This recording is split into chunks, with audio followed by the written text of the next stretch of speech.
as far as the penalty is concerned, you can't make this argument about VAR. You have to make this argument about on-field refereeing decisions, because irrespective whether VAR decided to put its nose in again, the referee still has the casting vote. He still has the ability to sit there and go, I know what's in my mind. I know what the rules of the game are. I know what deliberate handball looks like. Yeah. I know what proximity looks like. That's not really in the spirit of any of those, so that really isn't a penalty. So we can't bring VAR into this conversation. It has to be the referee and the referee alone. Can I just say, Simon, because in the last few moments, VAR is in the conversation, because the video assistant referee last night, Thomas Kwiatkowski, has now been stood down by UEFA tonight. He was due to be on VAR duty for Real Sociedad's Champions League tie against Salzburg. No longer been taken out, and he's been replaced. I mean, you have to think that's a clear indication that UEFA believe he was wrong to recommend penalty. Yeah. At that time last night. But Simon makes a great point, and I heard someone talking about this yesterday. Premier League, Champions League, whatever it is, there's a percentage, and I've forgotten it, but I think it's it is in the 90s, of decisions when a referee is called over to the screen that they agree with the VAR. So why do we think, and I think this is the fundamental issue, why do we think referees are losing the capability of having the courage of their convictions with what they've seen on when they go over to the...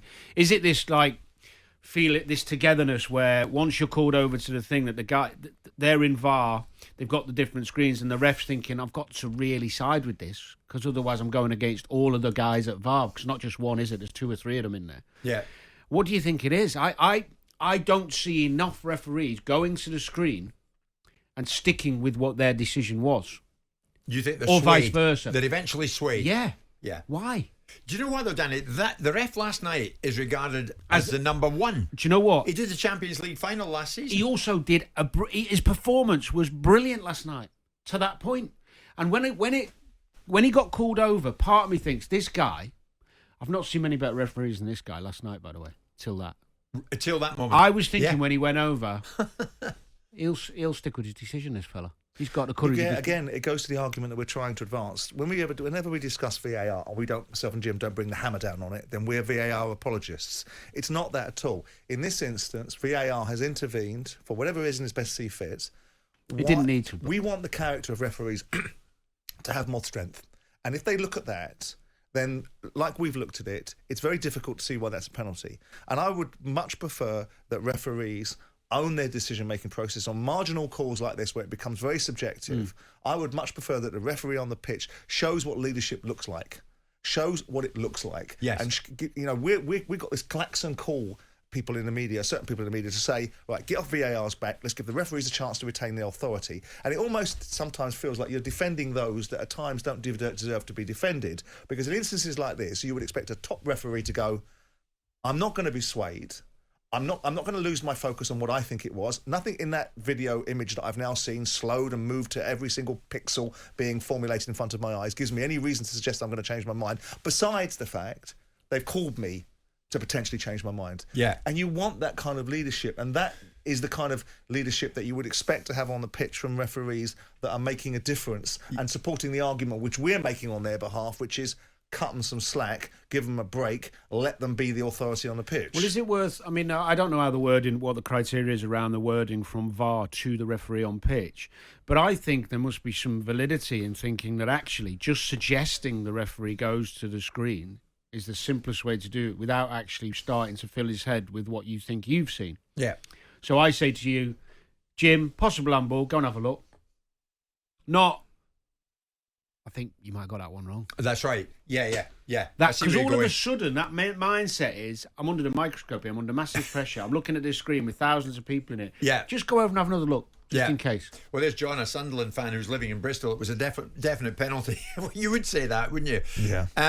But the question remains as we hit the break this morning, is it impossible to clear up the handball law? Yes, it pretty much is impossible. But that's not coming from me. That's coming from the lawmakers themselves. The reasons why VAR intervened probably is because of the pressure of the occasion, the scale of the situation, and they felt that they should.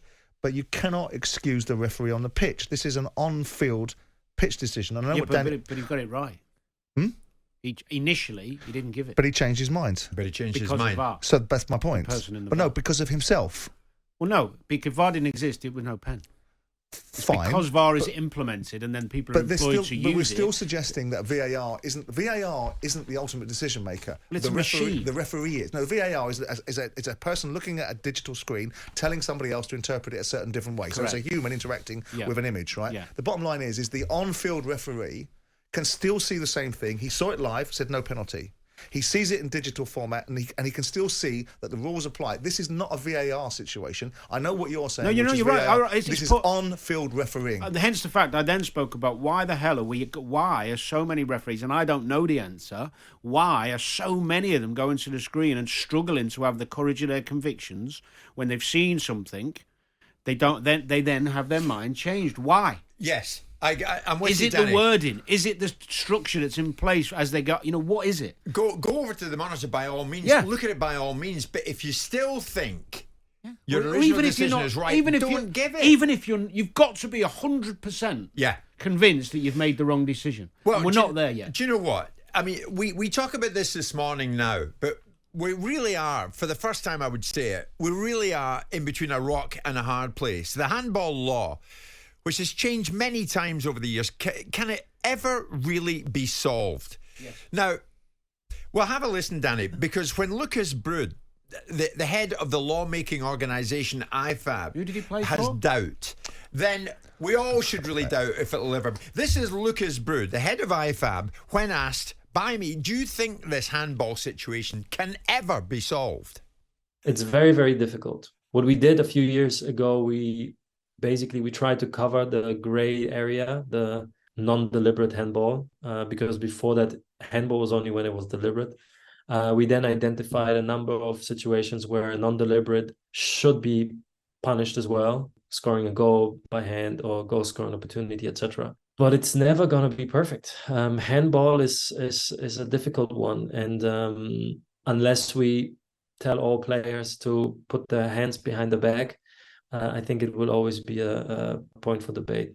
We will, of course, monitor handball, and we are constantly monitoring all laws of the game. And if we feel that a change is needed here or there, we always do that. And we are monitoring also what's happening with the latest change or amendment of the laws related to handball. And if there's any need for action, we will act. He's the top man. He makes the rules. IFAB make the rules. And you heard him saying there, this can't really be solved. Just overcomplicating it. It's ridiculous. It's so easy to solve. I've spoken to loads of ex-players. They all say the same. Right, solve it for us now.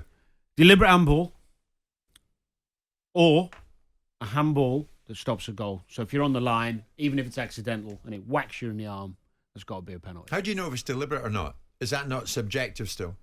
I've never seen a handball that I don't know whether it's deliberate or not. I don't understand that subjective intent. I can tell you, I've not seen one. If maybe 1 in 10 years that you might have a 50-50. Any ex-player who played the game will tell you if it's an intentional handball or not. But is every deliberate handball? Perhaps I'm just expanding upon what you've already said. But is every deliberate handball clearly definable? Because in order to determine deliberate, you've got to have the understanding of someone's mindset. You've got to be able to. Their actions tell you. Well, do they? There's no grey areas in that. You can say that every time a deliberate handball, you see a deliberate handball, you can actually spot it unequivocally, and you can understand the intent of the player. On a deliberate handball, yes. The only caveat is that if you start getting really cute and clever, and somebody tries to make an accidental handball look. A deliberate handball looks, which is what they would do. But that I don't remember. So there is an element of subjectivity. Well, there might be, Jim, but I'm talking 1 in 100, 1 in 1,000, because that is so hard to do. And generally, most players can look and go, "You saw what he's trying to do there." I don't think I've been doing this 10 years since I stopped playing, and I can't think of a handball I've seen that I wouldn't be able to tell you was accidental or deliberate. I can't think of one. No one's arguing with you, and everyone's bowing to the fact that you've played, but it's just this idea that every single time that the rules get changed, it's because someone somewhere is stupid and clueless and hasn't closed the door properly on some other methodology being deployed. And to me, it's like I use this analogy. If you put the burglar alarm on your house and MI5 want to break in, they still get in. And if defenders want to do something to adapt themselves to make a deliberate handball look like an accidental one, then they'll do it. Maybe they'll try. Maybe you'll get the odd one. Maybe, but surely it's better than what we're getting, which is penalties being given for the most ridiculous. I mean, the one last night was just beyond ridiculous. It was similar. The Wolves had one at Luton where it come off. He crossed it. It hit him from a yard, smashed off his thigh, and hit his arm, which was just in the air, and they gave a penalty. I mean, how the hell is that in the what's the word? The spirit of the game. It's just ludicrous. The lawmakers have got too much time on their hands. Too many different people putting input into it. It's just the handball rule is so easy to fix. But But there are also ex-players. Like who? Who's Van there? Basten's been involved in it. Figo's been involved in it. Luis Figo. Wenger's not an ex-player, is he? Luis Figo. He's an old age I'm just giving you pensioner. 2 examples of where they are. And if you want to put, so what I'm saying is, do you believe that there's a group of people sitting around in Ifab rules thinking, let's make this a mockery? Let's make fools of ourselves. Let's make a ruination of the game. And they've got ex-players in there like Marco van Basten and, of course, Luis Figo that have played at the highest level to the highest standards that are a part of the intellectual capital. You think they are? We don't know that. We don't know they're sat around a table making decisions on handball. Well, that's a wild assumption. Just because they're linked. How many big corporations have ex-players linked to their name? Shall I give you an example why? Because Marco van Basten made some suggestions to Ifab during the course of an Ifab consultation where he abdicated for the banning of the offside rule. Yeah. So he Which is shows involved. you where he's at. Well, it doesn't matter, does it? Well, it does, because I can only talk about the context players. and nuance of that conversation. I work in the punditry game where I'm with ex-players all the time. But it's not a wild accusation. It's a bit of hyperbole from you to suggest that if you've got Ifab members that are footballers, that is a wild observation that they might be involved in the decision-making processes of the implementation of rules. If I said wild, it's the wrong word, but it's an assumption to think that they're in every meeting just because their name is linked to an organisation. I think it's a reasonable assumption. Well, if you think Luis Figo sat in a meeting every day at IFAB on every different subject, no, I wouldn't imagine he would do. But when it comes to on-field situations like handball, as the intellectual capital to be able to guide rule makers, I would think it's a reasonable part of fiduciary duty to be able to cover your arse as a member of the IFAB committee to turn around and say, "Who did I ask?" You know what? I asked the geezer around the corner that served me some ice cream recently. I asked a professional footballer. They've got the wrong people there then. Oh, no one can win that argument because the right people would be the people that come down and decide what other people think. The general consensus of opinion of the people I work with and speak with who all play, and nearly all bar, I can't think of anyone who says it shouldn't just be deliberate handballs. Well, because it's easier, maybe nothing's perfect. I'm not arguing. No, I know. But do you think, logically, it would be easier to interpret? All right, I get you. You might get the odd one. But is it easier to interpret if you're watching a game tomorrow, Jim, and you say, look, just tell me the deliberate handballs? That is easier than this. It's complicated, detailed nonsense of what is and isn't a handball. I cannot think for the life of me that it's beyond the wit of man who had been involved in football all his life, still not to get this right last night.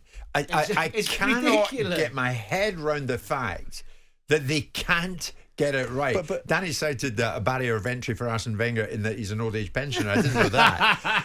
But, well, he never saw any instances, did he, anyway? I never saw it. Well, what I'm saying is, if you're old like you, Jim, you start. You're not necessarily all there. This doesn't actually come down to. You don't think that's a deliberate handball, do you? That happened yesterday in Newcastle's game. Neither do I, and neither does then most sensible people. Right. So that means neither does the referee. And it's not stopping a goal. Exactly. So by definition, it's not a rule issue. It's a referee's interpretation issue, because the issue was deliberate handball. Most sane people, whether they're most staunch, dyed-in-the-wool PSG fans, would probably say that's not a deliberate handball. So why are we getting so many wrong then? Not a penalty. Why are we getting so many wrong? Well, the problem is if it's so easy. The lawmakers themselves, as you heard from Lucas Brood a moment ago, can it ever be solved, the handball law? No, not really, he said. So it's kind of down to us. Well, that's leadership at its best, isn't it? Newcastle fans, many neutrals in the game have their views on this morning. If you want, throw your hat in the ring and join us. The referee, who you think the responsibility should have lay with, lay with the very end. Should it not be the case that he should be stood down as well? I'm putting it out there. Yes. If the VAR official should be stood down, should Simon Marcianac, who's described as one of the best rated international referees of his generation, that's by the by, should he not be stood down with immediate effect? Well, the only qualification I would say to that is, like Danny alluded to, what was the messaging from the VAR to the referee? Because if the messaging from the VAR to the referee was leading and prejudicial in terms of the referee not being able to have an objective mindset when he's walking up to the monitor, then there might be the reasons behind it. But yes, of course. No, but if you, as you rightly say, though, Simon, if he sticks by the courage of his own convictions, don't give it. That's the end game, yeah. But the reasons why the first guy's been stood down is because if he has turned around and said, paraphrasing, nailed on penalty, got to give it, then all of a sudden you're moving into language that's He's been stood downside because what they'll have said 100% is he shouldn't have even been called over because it wasn't clear and obvious, and you shouldn't be called. But then you can't excuse the referee. You can't. I'm not saying you can. You can't excuse the referee. I'm with you. They both should be clear and obvious becomes clear and obvious is this horrible expression that's been used to now whip VAR with. It's so subjective. Yeah. Because what's clear to some person and obvious to one person is different to other people, right? But the bottom line I'm saying why they've stood him down. Well, they should be both stood down. I agree. Because the referee has allowed his mindset to be altered by what is not a clear and obvious call. And an on-field decision that was to the negative has now turned into the positive. So they both should be stood down. What would be great if you heard Not the that it helps footage, Newcastle. if he'd gone over and said, "What are you talking about? It's nonsense. My decision was right." Let's get Danny in. Wouldn't that have been great? Let's call for Agent Danny. He'd have been great if you just saw him shake his head at the screen as the if to perfect say, scenario this morning would be for us to say to Simon Mashanet, the referee, do you still, these hours on, 12 hours on, do you still stand by it? Well, the perfect question is, what happened between your on-field decision and you looking at a screen that changed your mind? Exactly. What is it you saw on that on-field on the digital screen that changed your mind from the live action that you said no to? Maybe the VAR said, "We've got to get out of Paris tonight," you know. Simon, Danny, the most important voices in this are Newcastle voices, and Connor is one. Connor, good morning to you. What's your take on all of this now, especially in the light of the fact that Ifab say, deliberate handball, it can never be solved? Yeah, good morning, Jim, Danny and Simon. I don't think that's the case at all, that it can never be solved. I think it can never be solved if IFAB and others keep convoluting and changing the rules. I think it should just be a simple case of if it's a deliberate handball or it's denying a goal from an unnatural position, then that's a handball. Because what we've seen last night, in my opinion, is the referee crumbled. Because throughout the night, he had handled himself well, the way the PSG players were behaving. At one point, you had Donnarumma running from his goal line up to the halfway line to have a scream in the referee's face, which he rightfully got booked for, but I thought their behaviour was appalling. Yeah. And then earlier in the game, and this is what I don't understand, and I'd like to ask Simon this, because I agree mostly that it's the referee, but earlier in the night, VAR looked at a similar handball incident where it came off Miley's thigh and sort of brushed onto his forearm. They chose not to send him to the screen then, but then in the 98th minute of the game, another one where it hits the chest and onto the arm, they then send him. Inconsistencies, Connor. So inconsistent in the same match. No, it's a good point. No, the first one, unarguable. I mean, Simon, Connor, listen, thanks for your call, and your question's a good one. And I'm coming your way in a second, Chris. Another call. Simon, if you're Lucas Brood, the head of IFAB, and he's not an unintelligent man, he joined us the other day. But if you're him, what would you do this morning that he's not doing? Well, I'm not sure I would have made the statement so tritely that it's a circle that can't be squared, for want of a better expression, that there's no way that the handball conundrum will be ever resolved. I would like to be saying there will always be certain situations which must be the absolute exception, the outlier, where whatever resolution we put has been superseded by an action on the pitch. But those are very few and far between. And we need to keep evaluating, keep on enhancing the focus on what's happening in areas of contention like handballs. Now, what can he do today? Well, I mean, what can he do? I mean, I don't suspect it's particularly his jurisdiction in this area to turn around to an individual match day officials and turn around and say, well, you know, what happened here and why did it happen? They'll collect it as empirical data. They'll build it as part of their ideals of how they're going to enhance VAR. VAR is going to keep on evolving.